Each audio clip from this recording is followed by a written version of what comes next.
नमस्कार दोस्तों, Gurukul GS point पर आपका स्वागत है। दोस्तों, अगर आप लोग अग्निवीर की तैयारी करें तो यह वीडियो आपके लिए काफ़ी ज़्यादा हेल्पफुल होगा, क्योंकि इस वीडियो में हम लोग अग्निवीर से संबंधित ऐसे 25 महत्वपूर्ण क्वेश्चन को क्लियर करेंगे जो कि हमारे एग्जाम में बार बार पूछे जाते हैं और अग्निवीर के एग्जाम के लिए काफ़ी ज़्यादा इंपॉर्टेंट है। अगर आप लोग इसमें से 25 में से 20 क्वेश्चन को क्लियर कर देते हैं तो समझिए आपके आर्मी में सिलेक्शन पक्का है। 101% जो है आपका अग्निवीर में सिलेक्शन होगा। तो चलिए हम लोग वीडियो को प्रारंभ करते हैं। हमारा पहला प्रश्न है कि सूर्य का प्रकाश पृथ्वी पर कितनी देर में पहुंचता है। तो सूर्य का प्रकाश पृथ्वी पर 8 मिनट 20 सेकंड यानी कि 500 सेकंड में पहुंचता है। अगला प्रश्न है कि सांसद निधि में कितनी धनराशि आती है। तो सांसद निधि में कुल धनराशि आती है 5 करोड़ रुपए। जी हाँ दोस्तों, सांसद निधि में जो है प्रति वर्ष 5 करोड़ रुपए सरकार देती है। सांसद निधि एक ऐसी निधि होती है जो कि अपने स्थानीय क्षेत्र के विकास के यानी कि जो लोकसभा क्षेत्र होता है उसके विकास के लिए प्रत्येक सांसद को प्रति वर्ष जो है 5 करोड़ रुपए सरकार देती है। अगला आपका प्रश्न है कि अरुणाचल प्रदेश की राजधानी कहाँ है। तो अरुणाचल प्रदेश की राजधानी ईटानगर है।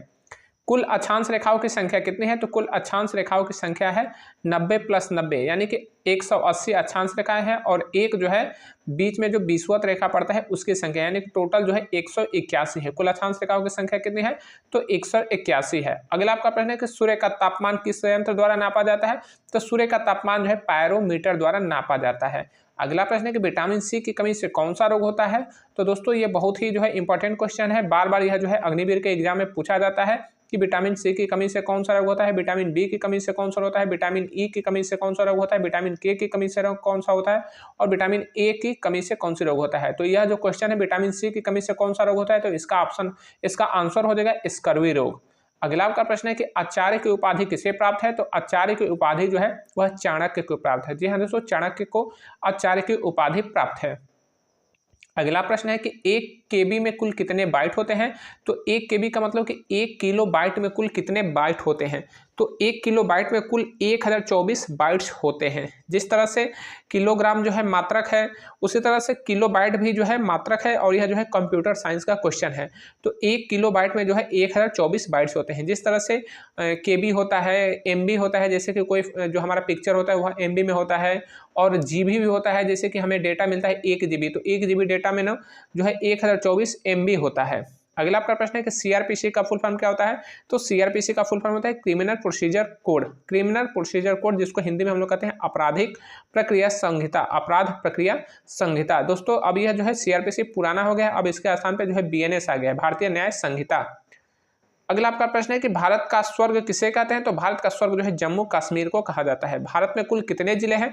तो भारत में कुल जिलों की संख्या जो है 771 है। दोस्तों ये वेरी इंपॉर्टेंट क्वेश्चन है, यह आपके एग्जाम में बार बार पूछे जाते हैं। जो आर्मी के एग्जाम है इसमें यह क्वेश्चन जो है बार बार पूछा जाता है। अन्य एग्जाम में भी जैसे रेलवे का एग्जाम हो गया, एयरफोर्स का एग्जाम हो गया या फिर एसएससी के एग्जाम में भी यह क्वेश्चन बार बार पूछता है कि भारत में कुल कितने जिले हैं। तो भारत में कुल जिलों की संख्या कितनी है। तो 771 है। ठीक है, ये आपका आंसर बिल्कुल सही है, 771 है। कहीं कहीं पर 773 भी रहता है। तो 773 तब होता है जब जो पीओके है वहां पे भारत सरकार ने अस्थायी 2 जिलों बनाए हैं, तो वहां के अगर 2 जिलों की संख्या जोड़ दी जाती है तो 773 हो जाती है। लेकिन वह जो है अस्थायी जिले हैं, वहां पर कोई भी भारत सरकार का प्रशासनिक जो है विभाग वगैरह नहीं है, तो इस वजह से जो है सही आंसर होगा 771। तो भारत में कुल कितने जिले हैं। तो 771 जिले हैं।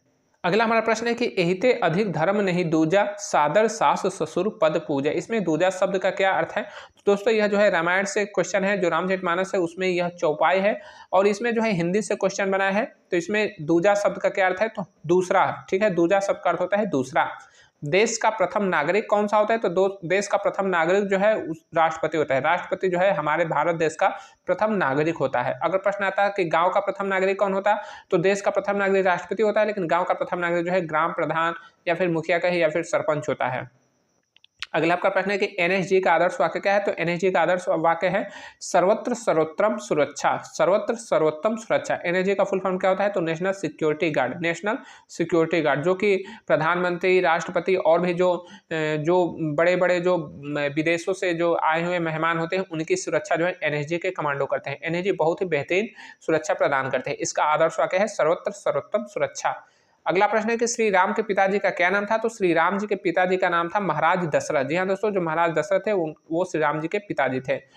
और अगला हमारा प्रश्न है कि सबसे भारी धातु कौन सा है। तो सबसे भारी धातु जो है वह है ओस्मियम। ठीक है, ओस्मियम जो है सबसे भारी धातु है।